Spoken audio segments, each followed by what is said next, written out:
The war on global terrorism is viewed by many in the Muslim world today as a war against Islam and the Muslim world. So in a sense, you have some in the West talking about a war on global terrorism, but often not distinguishing between Islam and Muslim extremism.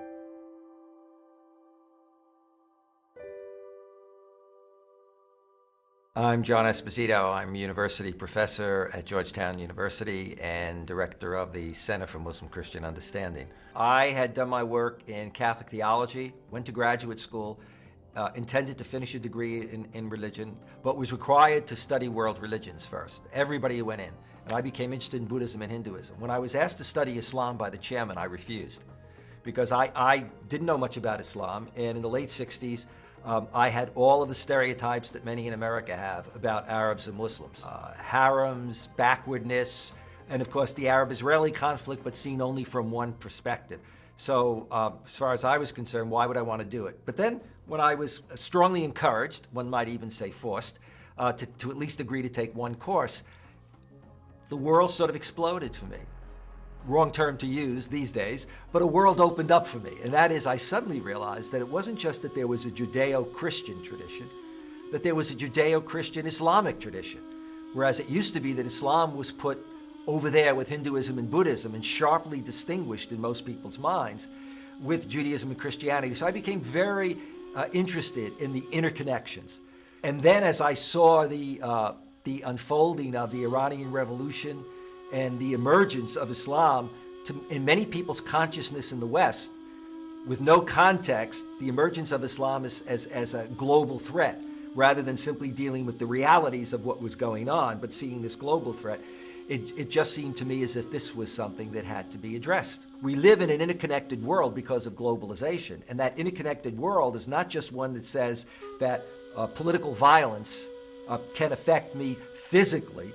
It says that political violence can affect the economic well-being of the world. And therefore, it becomes very important for you, no matter what job you go into, to be aware of the world in which you live in, because there's a good chance that what you want to do will be interconnected with other global societies, will be affected by it, and certainly the relationship between 1.3 billion Muslims who are not just out there, they're living in our societies, becomes important. It's fairly admitted, even by the Bush administration, that the one area that the U.S. has not been successful has been public diplomacy.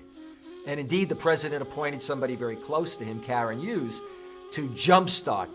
Now, whether or not that happens remains to be seen. And certainly, I think a place like the Alliance becomes a place for the United States, it seems to me, to play, as for Europe, to play a very important and constructive role.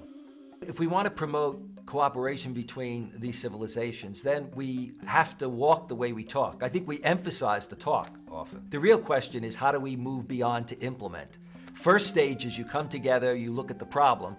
Second stage is you devise and discuss solutions. But third stage is these ought to be solutions that can be implemented and then are implemented. One approach would be that you go to the American Embassy and you say one way to prevent young people from throwing bombs at the embassy is you provide them with soccer balls, baseballs, and places where you can play sports. Because part of what Amr Khalid was saying is we talk about youth and developing, but we don't have areas where they can even play sports or get involved in a lot of the other things that let their energy go, let alone the channels for voicing their grievances and their concerns. I think too often, although we're having a lot of conferences on dialogue, what's our problem, my own criticism, being somebody who tends to be very proactive, is that you not only have to talk, you also have to walk. You have to implement and do things. And I think that's really the challenge that the Alliance faces. Does the Alliance actually come up with projects and programs and not only write about them, but actually assure in one way or another that these are funded and put into operation? Unless we do that, then all we have is a lot of good stuff in archives while the world continues to reel and at times seem like it's reeling out of control. My biggest hope for the Alliance of Civilizations is that the momentum which we are gaining now will actually continue and come to fruition.